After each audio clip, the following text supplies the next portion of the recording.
Dear friends, आज हम लोग इस वीडियो लेक्चर के माध्यम से सी सेट के unit 3 general mental ability and basic numeracy का मैथ का जो पोर्शन होता है उसमें यूनिट 1 लीनियर इक्वेशन अर्थात रैखिक समीकरण का इंट्रोडक्शन देखेंगे, जिसमें linear equation in 1 variable, linear equation in 2 variable and linear equation in 3 variables को जानेंगे।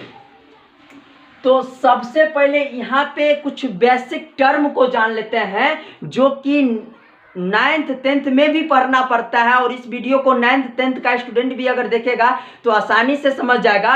और इससे पहले वाला वीडियो लेक्चर में यूपीएससी के सी सेट का सिलेबस देख चुके हैं, उसका लिंक डिस्क्रिप्शन में दे दिया जाएगा, वहां से जाके आप देख सकते हैं कि किस तरह का क्वेश्चन आता है, उसमें मेंशन भी किया गया है। तो सबसे पहले जान लेते हैं वेरिएबल। वेरिएबल को हिंदी में चर या अज्ञात भी कहते हैं। अज्ञात से ही स्पष्ट हो जाता है कि जिसका मान ज्ञात न हो, अर्थात जिसका मान बदलता रहता हो, उसे चर कहते हैं। जैसे A B C dot dot dot X Y Z, इस सब का मान अगर देखें एक इक्वेशन के रूप में, जैसे 2x बराबर 6, ये एक इक्वेशन है। तो यहाँ पे अगर x का मान निकालना चाहे तो x बराबर 6 लिख सकते हैं, और 2 और x के बीच गुना का रिलेशन है, तो 2 को बराबर के इस साइड लाएंगे तो ये भाग में चला जाएगा, तो 6 में 2 से भाग देंगे तो 3 आ जाएगा। मतलब एक नियम होता है कि जोड़ रहता है तो बराबर के उस साइड जाने पे घटाव हो जाता है, घटाव रहता है तो जोड़ हो जाता है, गुना रहता है तो भाग हो जाता है, और भाग रहता है तो गुना हो जाता है। तो यहाँ पे x का वैल्यू 3 आ गया। लेकिन जब इसी इक्वेशन में अगर कुछ थोड़ा सा चेंजिंग कर देते हैं, 2x प्लस 1 बराबर 5, तो यहाँ पे इसका वैल्यू फाइंड करना चाहेंगे तो यहाँ पे 2x ये बराबर करना होगा 5, और प्लस 1 है तो बराबर के उस साइड ले जाएंगे, अर्थात साइड चेंज करेंगे तो साइन भी चेंज हो जाएगा, माइनस हो जाएगा 1, तो ये 2x बराबर 4 हो जाएगा। अब x बराबर 4/2 कर सकते हैं, और यहाँ पे x का वैल्यू 2 आ गया। मतलब ये कि यहाँ पे x है, इसका वैल्यू 2 आ गया, और यहाँ पे x है, इसका वैल्यू 3 आ गया। इससे स्पष्ट होता है कि ये अज्ञात रहता है, इसका मान बदलता है। अगर वेरिएबल का देखेंगे, ये तो देख चुके हैं, अब कांस्टेंट जान लेते हैं। कांस्टेंट को हिंदी में अचर कहते हैं, या इसको दूसरी भाषा में स्थिरांक भी बोल सकते हैं।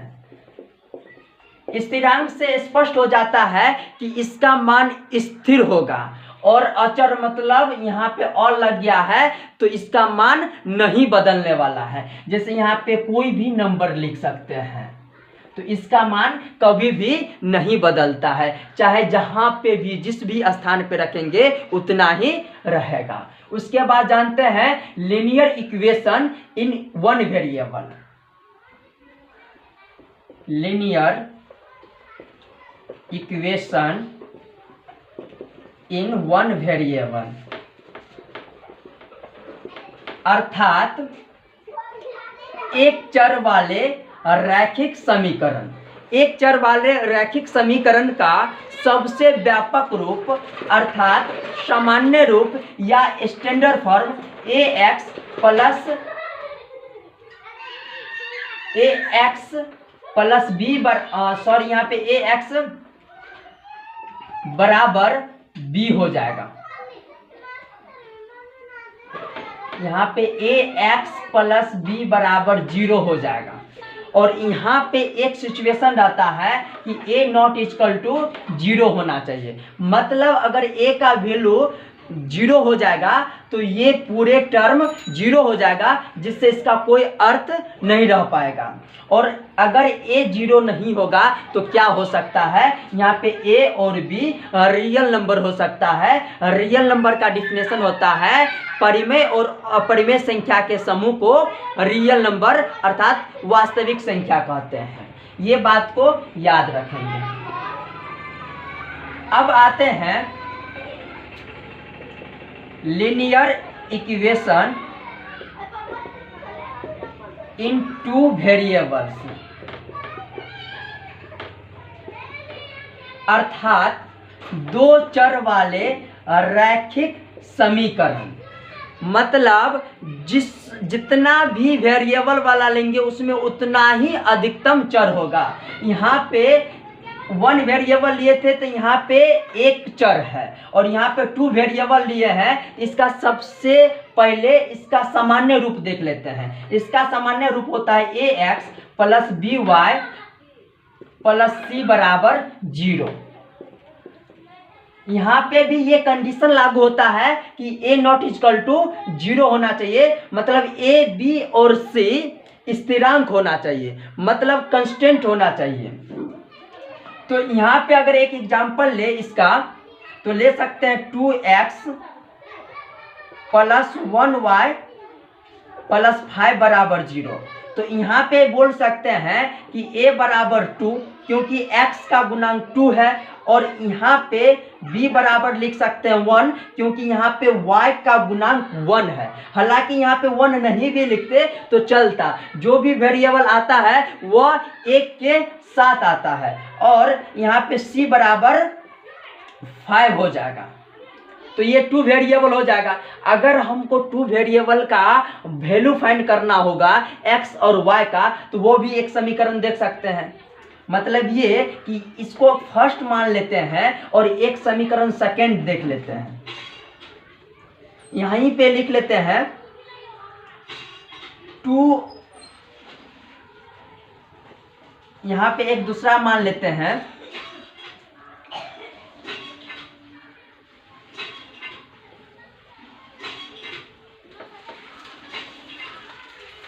5x माइनस 1y माइनस 3 बराबर 0। इसको सेकंड मान लेते हैं। तो सबसे पहले हमको क्या करना होगा, इसको एक जगह रख लेते हैं। 2x प्लस 1y बराबर प्लस 5, प्लस 5 को हम बराबर के उस साइड ले जाएंगे तो ये माइनस 5 हो जाएगा। तो इसको इक्वेशन मान लेते हैं, थर्ड मान लेते हैं, क्योंकि यहाँ पे 2 तक मान चुके हैं। अब इसको लिख सकते हैं 5x माइनस 1y बराबर -3 को बराबर के उस साइड ले जाएंगे तो +3 हो जाएगा। इसको इक्वेशन 4th मान लेते हैं। अब क्या करना है, हमको x और y का वैल्यू फाइंड करना है। तो इसके लिए हमको क्या करना होगा कि इसको कैंसिल करना होगा, कोई भी टर्म को कैंसिल करना होगा। तो यहाँ पे +1y और -1y कैंसिल हो रहा है, तो यहाँ पे कैंसिल कर देंगे। और कैंसिल इसलिए हो रहा है कि प्लस और माइनस करेंगे तो कैंसिल हो जाएगा। कहने का मतलब ये कि यहाँ पे जोड़ेंगे, दोनों को जोड़ने पर लिख देंगे, ये जोड़ेंगे तो ये प्लस माइनस माइनस वाला साइन हो जाएगा, ये भी प्लस माइनस माइनस वाला साइन हो जाएगा। क्योंकि ऑलरेडी प्लस में है और माइनस से गुना करेंगे तो माइनस हो जाएगा। तो यहाँ पे 5x में -5x में से 2 को घटाएंगे तो -3x हो जाएगा।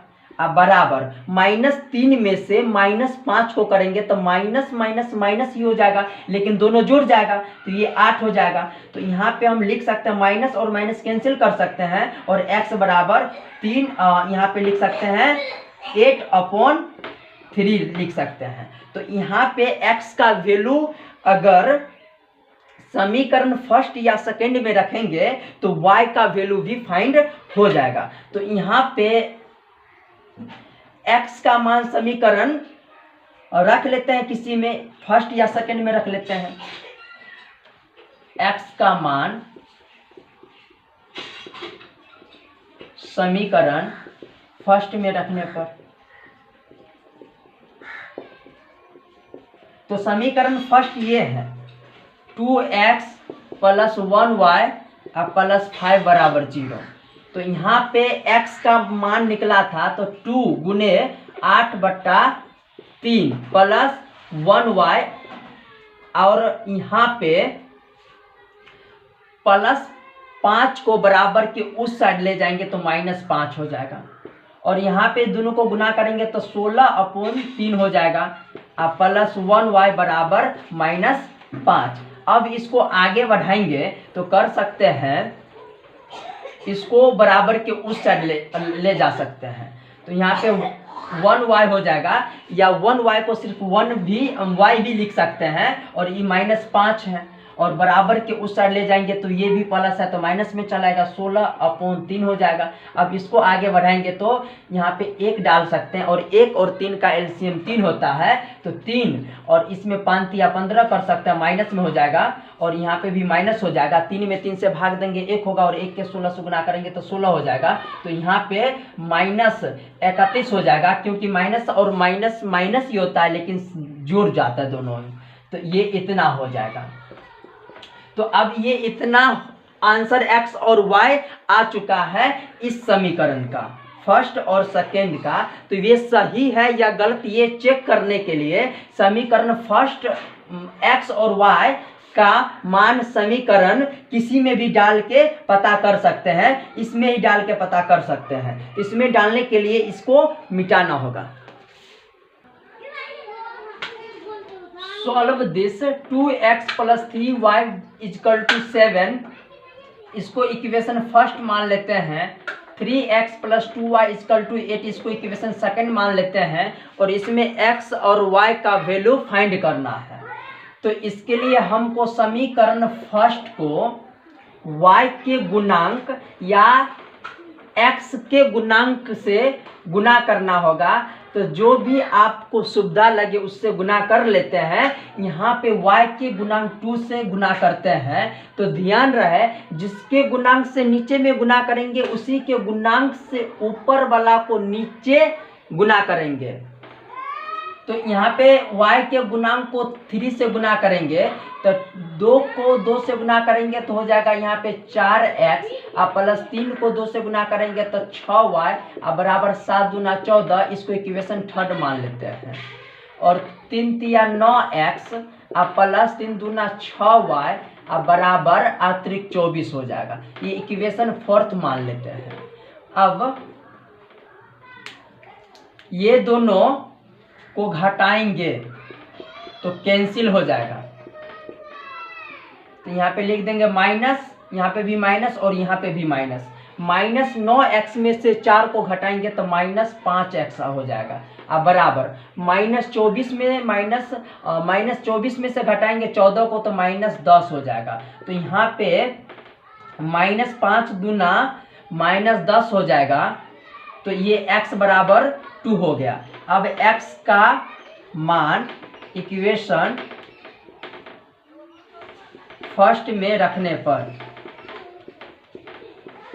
यहाँ पे सेकंड में भी रख सकते थे, हालांकि फर्स्ट इक्वेशन ये है 2x + 3y = 7। तो यहाँ पे x का मान निकला है 2 + 3y = 7। तो यहाँ पे 2 दूना 4 + 3y = 7। तो यहाँ पे 3y = 7 और +4 बराबर के उस साइड ले जाएंगे तो -4 हो जाएगा। तो ये यहाँ पे 3y = 3, तो ये 3 और 3 कैंसिल हो जाएगा, तो y बराबर यहाँ पे 1 आ चुका है। तो ये समीकरण का जो आंसर है ये सही है या गलत, ये चेक करने के लिए समीकरण फर्स्ट में इसका वैल्यू पुट करते हैं।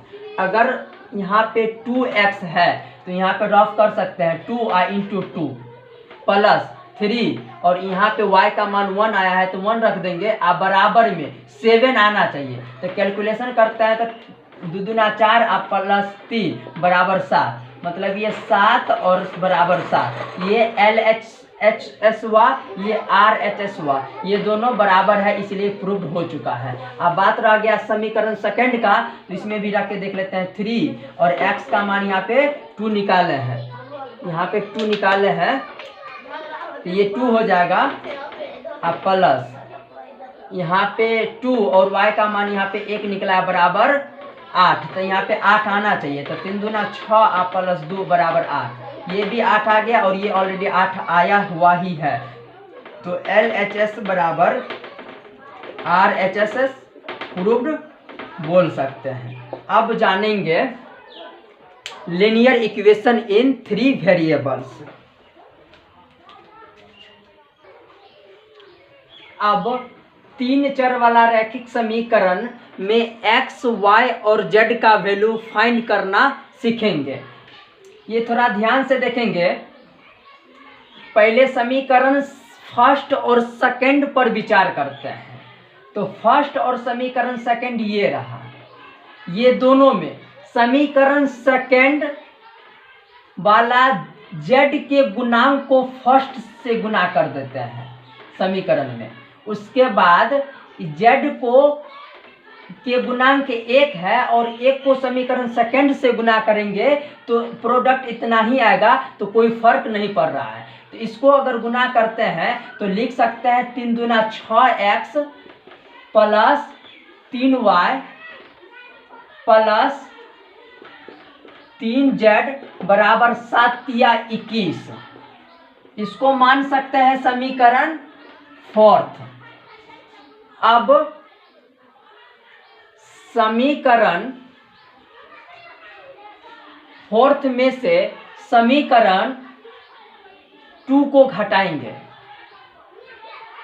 तो समीकरण 2 ये रहा 1x plus 2y plus 3z अब बराबर 14।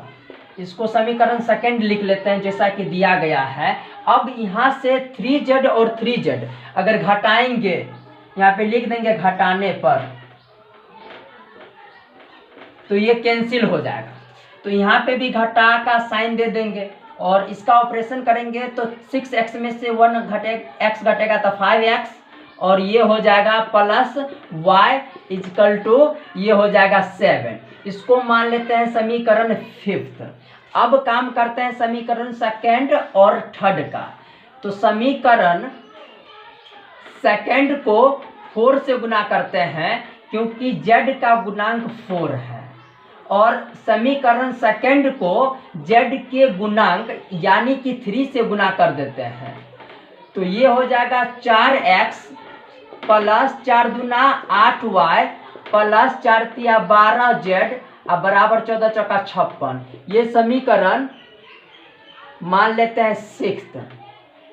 उसके बाद इसको गुना करेंगे तो 3 दूना 6x और प्लस 3 तिया 9y प्लस 4 तिया 12z आप बराबर 20 तिया 60 कर देंगे। इसको समीकरण 7 मान लेंगे। समीकरण को मानना खुद पे डिपेंड करता है। अब यहाँ से कर सकते हैं 12z और 12z को घटाएंगे तो ये कैंसिल हो जाएगा। यहाँ लिख देंगे घटाने पर, तो ये कैंसिल हो जाएगा। उसके बाद माइनस माइनस माइनस कर देंगे तो माइनस 6x में से 4 को घटाएंगे तो माइनस 2x हो जाएगा। या फिर हम ऐसा कर सकते थे जो कि बहुत आसान होता, खैर इस तरह से कर लें तो कोई दिक्कत नहीं है। समीकरण 7 में से 6 को घटा देते हैं। तो यहाँ पे कर लेते हैं माइनस y, 9y में से 8y को घटाएंगे तो माइनस 1y बचेगा। तो यहाँ पे y लिख सकते हैं। अब बराबर में माइनस यहाँ पे 4 हो जाएगा। तो यहाँ पे क्या करेंगे, माइनस से भाग देने पर, तो यहाँ पे ये आसान होगा कि ये 2x हो जाएगा, माइनस माइनस प्लस हो जाएगा और ये भी प्लस में हो जाएगा। तो अब हमारे पास समीकरण 5 और यहाँ पे बचा है, इसको मान लेते हैं 8। तो यहाँ से ये दोनों को एक जगह अगर करते हैं तो लिख सकते हैं यहाँ पे कर सकते हैं समीकरण सेकंड 5 में से समीकरण 8 को घटाएंगे तो y और y कैंसिल हो जाएगा, तो यहाँ पे y और y को कैंसिल कर देंगे और 5x में से 2x को घटाएंगे तो 3x हो जाएगा। उसके बाद बराबर 7 में से 4 को घटाएंगे तो यहाँ पे 3 हो जाएगा। तो यहाँ पे x का वैल्यू फाइंड करेंगे तो 1 हो जाएगा। अब x का मान समीकरण इसमें रख लेते हैं या फिर इसमें रख सकते हैं, तो रख लेते हैं x का मान समीकरण 5 में। तो देखेंगे समीकरण 5 ये है 5x plus y is equal to 7। तो यहाँ से 5 और x का मान देते हैं तो 1 हो जाएगा प्लस y इजकल टू 7। अब करेंगे तो ये 5 प्लस y इजकल टू 7 हो जाएगा और यहाँ पे y इजकल टू 7 प्लस 5 बराबर के उस साइड जाएगा तो -5 हो जाएगा। तो यहाँ पे y का मान 2 आ रहा है। अब x और y का वैल्यू फाइंड हो चुका है, अब करना है z का वैल्यू फाइंड। तो अब देखेंगे कि z किस इक्वेशन में आ रहा है। तो यहाँ पे अगर हम ले ये इक्वेशन 2 वाला तो यहाँ पे ले सकते हैं 1x plus 2y plus 3z is equal to 14। तो यहाँ पे x और y का वैल्यू हमको पता है, तो x के जगह पे हम लिख सकते हैं, यहाँ पे जो आया है x का वैल्यू ये है 1 और 1 को 1 से गुना करेंगे तो 1 ही आएगा प्लस 2 और y का वैल्यू यहाँ पे 2 आया है, इसको 2 से मल्टीप्लेक्शन करेंगे और 3z इजकल टू 14। तो यहाँ पे 1 प्लस 2 जा 4 प्लस 3z इजकल टू 14 हो जाएगा। तो यहाँ पे दोनों को ऐड करेंगे तो 5 हो जाएगा प्लस 3z इजकल टू 14। यहाँ से कर सकते हैं 3z इजकल टू 14 अब प्लस 5 बराबर के उस साइड जाएगा तो -5 हो जाएगा और ये 3z इजकल टू हो जाएगा 9। 3 को 3 तीजा पढ़ेंगे तो 3 हो जाएगा। तो यहाँ पे z इजकल टू हो जा रहा है 3। तो यहाँ स्पष्ट होता है इस समीकरण में x का वैल्यू 1 आया, y का वैल्यू 2 आ गया और z का वैल्यू 3 आ चुका है। लीनियर इक्वेशन का इंट्रोडक्शन खत्म हो रहा है और अगला जो इंट्रोडक्शन होगा क्वाड्रेटिक इक्वेशन का, तो वो बेहतरीन ढंग से समझने का प्रयास करेंगे। तब तक के लिए थैंक्स फॉर द वॉचिंग।